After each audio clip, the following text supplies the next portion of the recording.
Hi, this is Pastor Eric. I want to take just a short period of time with you to be able to express what our ministry plans are for the summer and moving forward. Now, when this whole crisis started with COVID-19, we were one of the first people to say we're canceling services in the church. Before there was any state orders issued, we made that decision because we felt that's what God asked us to do. As a board, we want to continue to make decisions not based off what any particular organization is saying. While we want to be able to meet government requirements, for us, it is more important for us to hear from God and to follow Him where He's taking us, because we realize this is a crucial time in ministry, that the potential to reach people with the gospel has never been higher. And so we want to be able to jump on that. At the same time, we want to provide an atmosphere and a place of safe, healthy ministry. And so that's what all went into the plan that we're about to lay out for you. I can't express to you enough how much we've prayed. And so our board made decisions. We came to finalization of what we want to do for the summer last Sunday. That was before any of the things happened in our state that have happened in the last probably 24, 36 hours. And we still feel very strongly. We are unified in our decision and what we're doing, and we're going to move forward. So we realized that when this all started, we all had a survival mindset. Everybody kind of had that. What do we need to do to get through the next few weeks? And now we're realizing we've got to change what we know about the pandemic, what we know about this virus. We've got to change because this is not going away anytime soon. And I think it's key to understand, just because we're trying to open back up our economy, which is, by the way, in far worse shape, right, than the church is. The church is not in bad shape at all. The church has never been better. And so we want to be able to support that. At the same time, we want to be effective in reaching people that are in this crisis. I mean, that's what Jesus called us to do. And so we talked a few weeks ago about problem solving in a pandemic. And so we've worked that word of God into our life, and that's how we began to come up with the plan that we have. So the first thing was identifying the problem. We still have this virus, and just because the government's opening back up does not mean the virus has gone away. And so we must use common sense, and we have to come up with a strategy to do ministry until this virus is no longer an issue. And so a couple keynotes to know about the virus, what we know at this point. You can be a carrier and have no symptoms. So that's kind of scary in itself. I mean, most viruses are that way, but you can feel great and you can make a lot of people sick. So even when you're feeling well, you need to take precautions. There's a greater risk to older demographic. There's a greater risk to people with pre-existing conditions. And now we believe that there is this toxic shock syndrome that seems to be affecting children in some very severe ways, dealing with their heart and their blood vessels, and that's really serious. So when you look at that, those three categories of those individuals, that's a huge percentage of our church. So as a pastor, I have to figure out a way to do ministry for them that brings us unity. And we can't just go, well, I feel like I want to take this risk, so do what I want, Pastor, and they can just not come.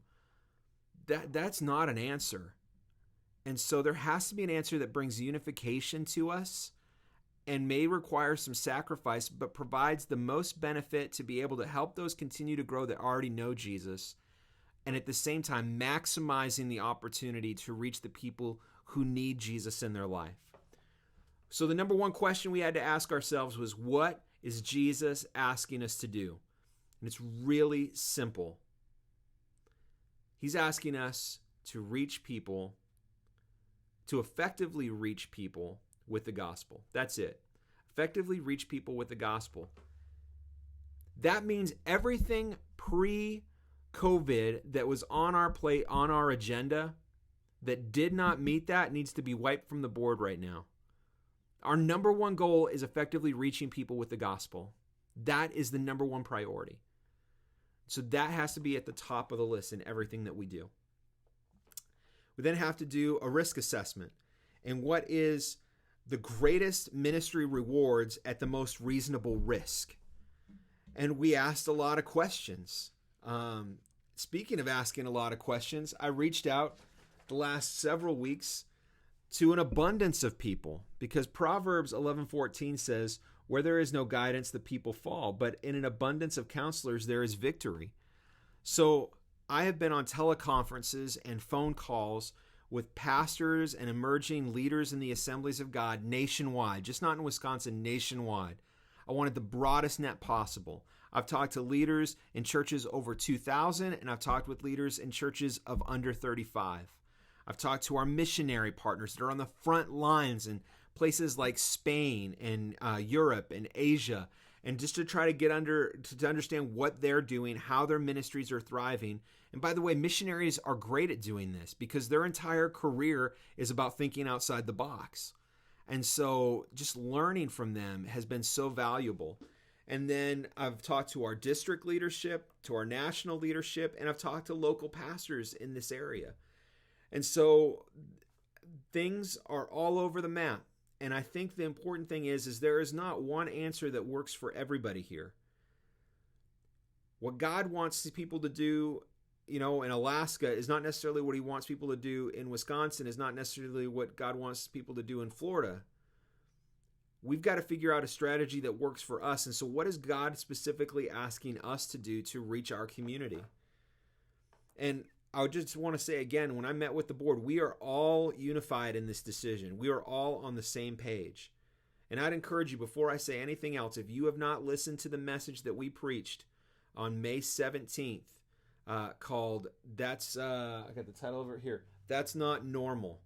You need to listen to that. Stop this video. Go listen to that before you listen to this, because I believe once you hear what God has to say in that message, you're going to understand the plan that we've got so much more effectively. And so the key for us moving forward is to be slow and patient. And we realize that the plan really needs to kind of have a twofold approach. There needs to be some type of physical ministry going on. And at the same time, we need to provide a digital platform to be able to reach people, because digital is here to stay. Coming out of this crisis, a majority of our culture is going to switch to a digital format. If we weren't already going there, we are definitely going there at light speed. And the church must be in that space, because that's where people are that need Jesus. And so the two-part plan is physical and digital. So physical, we want to provide a physical worship experience for people that they can attend. I think that's important. And we know that we can do a digital service that way. We did that when this crisis started. We can film something in advance that week. We can edit it. We can put it pretty high quality. We can put that out on YouTube. We can burn CDs for people who don't have the ability to be able to get to our digital format. We can also put it out on an audio podcast. We have that capability. We know how to do that. So worst case scenario, we can go back to that, and we know we can operate that way. But we want to start making some steps forward. So we're doing this parking lot service. We're seeing some tremendous success with that. We're learning a lot as we go to make that better. But we believe that is the key. And so over the summer, we are going to continue to do service outside on Sundays. Currently, that's at 2 p.m. We're going to stay there for right now. We'll adjust that if we need to in the future. But 2 p.m. is really working great for a lot of reasons. We're picking up a lot of visitors, a lot of people that are coming and saying they're getting fed, they're connecting with us, and they want to continue to come. So I don't think we can cut that off. I definitely sense God's doing something with that. We're offering that over FM radio transmitter. We'll continue to do that. And as we move forward, we want to be able to make adjustments to that service. Now, I can't promise you dates or launch points for when these things will happen, but we are trying to progressively move forward. At some point, we want to be able to open up our restrooms, come up with a strategic plan that makes sense, how to use the restroom in a way that's safe, both from the virus, but also we got a whole bunch of electrical equipment and cables we're running. We don't want people tripping over that. So figuring out a flow for that downstairs is important too. So we're currently working on that to get that plan established. We'll let you know as soon as that's available, because I know some of you want to come to the service, but because we don't have restrooms available right now, but we are working towards that goal. And I hope that in a few weeks we can offer that. And then we also want to get to a point where as it gets warmer and it stops raining and snowing on the pasture, which I can't wait for that to stop happening. We want you to be able to get out of your cars and be able to sit in front of your vehicle or in a designated spot with a blanket or with a lawn chair and enjoy the service that way. And so we're not trying to keep you in your cars. We're trying to just provide safe atmosphere. And I think once we get to that point, we just need to respect boundaries and continue to do social distancing. And some people will choose to wear masks, some won't. And so just respect people and their boundaries. And I think we can do that effectively in the weeks ahead. So those are really great things that we're working towards. Now, the other part of physical ministry is we don't feel as a church it's our place to mandate to you and tell you where your comfort level should be on social connections. Everybody's going to have to work on that process differently. And so we've got people on this end of the spectrum that say, I feel like I want to take the reasonable risks and I want to start being able to, for instance, go out to restaurants or go to movie theaters or invite people over to my house to eat dinner or have a barbecue in the backyard. And then we've got people on the other end of the spectrums that are nowhere near ready to do that. And then we have everything in between. And I'm not saying that one of these is right and one is wrong. I think that that's something everybody is going to have to process with God at their own pace and see what happens in our communities moving forward over the next several weeks and months ahead to see what happens. And so I think it's important that we do not discriminate or talk down to people that have a different feeling or opinion in this process. That's not what the church does. We're unifiers. We don't draw each other apart and tear each other apart. And so we want to empower you. If you're at the level where you feel comfortable and you want to have people over and do a Bible study in your home or go out to eat and have a Coke and do ministry that way, then we're empowering you to do that. I mean, don't go around saying, this is a Hillside ministry. It's your ministry. So, you can do that. And please just respect people. And if people say no, don't take it personal. It's not a personal, thing against you. It's just they're not ready for that. And I'll be honest, I'm not ready for that. I'm still quite a ways away from that personally. But don't let that influence you. You got to do what God's leading you to do in that area. So that's how we're going to handle social connections that way. For physical. Now, for digital, we think that we can offer some digital grow groups. We've got some software we're using. It's something that the district started using. It's something that I'll be using in my teaching sessions with people that for the district that I'm working with, for people that are working towards credentialing. It's something that I'll be teaching on. It's something that we started using for our board meetings, and I actually have my first staff meeting this weekend with this software. It's called Zoom, and it's free. We can connect up to 100 people for 40 minutes to do a group together, and everybody has their little. It's like there used to be a show on TV, The Brady Bunch, and they all have their windows, and you can have up to 100 of these windows with people, and you can just have this great time of connecting. So we're going to offer that. Robbie Gitzel is going to be our first guinea pig to get that off and running. We're going to start a week from this Sunday, which I believe will be May 24th, and we'll talk logistics, how that's going to happen. We'll send out in an email how you can get a hold of Robbie, and then Robbie will send you an invite to the group. You connect on that. It should open the app once you've downloaded it, and then you type in the password that comes in the invitation, and then you're a part of that group.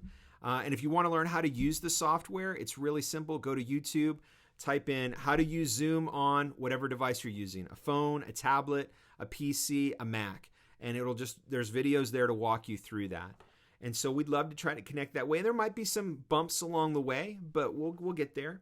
A few weeks after that, I'm going to launch an evening Zoom group, and it's just going to be time with Pastor. I might share a scripture, and then we're just going to ask some questions and connect. And, how's your week going? And then we'll pray for each other. I think it could be really cool. I'm not sure what night of the week I'm going to do that yet, and I'm a few weeks away from that, and I'm just going to let the information out here.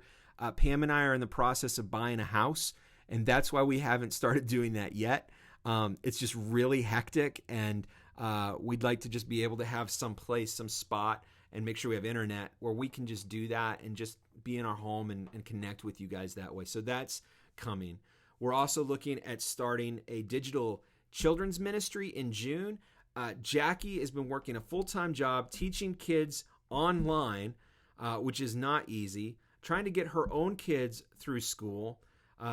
Joe has just finished up his job. So there's a lot of transition going on in their home. And I told Jackie, do not worry about kids ministry right now. We're in survival mode. When we switch over and start talking about longevity in ministry, we'll talk about how to effectively launch a kids ministry. So we're going to do that. It may be in the Zoom format.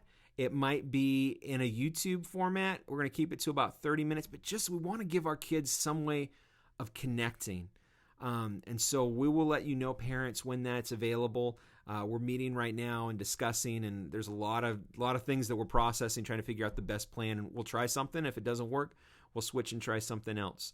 Some people have been asking, since this is kind of leaked out, that we're using Zoom for parents, and this is for a specific group. I know a lot of your kids are using Google Classroom, and you've asked, hey, can we just use Google Classroom? There's some logistical issues with that and some things that we would have to, as a church, hand over to Google. I'm not saying that's bad. I just don't know if I'm comfortable with that right now when we have something else. And so we kind of like to use Zoom. And another reason for that is we know the district and national office has chosen to use that. And so if the infrastructure for ministry can all be under the same window, that might be good, because at some point we might try to connect you with some Zoom stuff with the district or with the national office. I don't know if that'll happen, but I just like to have that all in one spot. So that's kind of what we've got going on there. I'm going to check my notes here. So I'm just going to recap really quickly what we've got. So moving forward for the summer, we're going to do a physical service once a week. Currently, that is Sunday at 2 p.m. in the lower level. We will broadcast on radio. We will be filming the service once the equipment gets here. We will be recording and putting that out on our podcast and on YouTube. So you can get the service that way. Video teaching session midweek. Oh yeah, the midweek lift. I do a midweek lift on YouTube. I will keep doing that. Currently is the plan. I'll have and some weeks will be longer, some weeks will be shorter. We're trying to figure out what works best for people, if people are really getting anything out of that. But we'll keep the midweek lift going. For me on teaching. Digital grow groups, we're going to start a week from Sunday with Robbie's. A few weeks after that, I'll launch a midweek evening grow group that you can connect with. Digital Children's Ministries is going to try to launch in June. We've got Right Now Media, which is basically a Bible or a Netflix for Bible studies. That is a free software. Free. We're giving you over 10,000 Bible studies and kids programming for free. All you have to do is ask me for it. And I need your email address, and we will connect you with an invitation, and it's free, streaming from all sorts of devices. So that's available to you. And then we're going to empower people to have social interactions as they feel comfortable. And I think that's pretty much, guys, that in a nutshell. Where we're moving, why we're moving forward. I hope that I've explained it well. I'm happy to try to answer any of the questions you have. I know some of you are like really excited. You're like, yes, this is where we need to be. Others of you are really struggling with this, and I get that. And I just wanted to let you know I love you all. And I realize that some people are going to be behind this and ready to go. And some of you might be feeling this may not be for you. And while that breaks my heart, I love you and I understand that. There's no hard feelings here. This is uncharted territory, and we're doing the best that we can. I feel very confident that we have heard from God, and this is the direction that we need to move in. So I hope that you'll support us. I hope that you'll continue to plug in, to get fed here. And we believe that there are great things on the horizon as I begin to work with our leadership team, transitioning some things internally as well on how we do ministry internally in leadership. And we're looking forward to those transitions and transformations that are about to happen. So we love you, appreciate you. Reach out to us on email, phone calls, Facebook, text messages. I mean, shoot, if you just send us a message anywhere, we're almost guaranteed to get it, and we'll get back to you as soon as we can with a response. But if you're enjoying what we're doing, support it. We'd love to hear that too. That's always good to get those encouraging notes. And we look forward to communicating with you in the future. Let's be effective in ministry and let's reach people. That is what this is all about. If you know Jesus already, it's awesome. I want to continue to help you grow. But priority needs to be reaching those who don't know Jesus. This is such a tremendous opportunity. Let's continue to go after it. Thanks, church. We love you.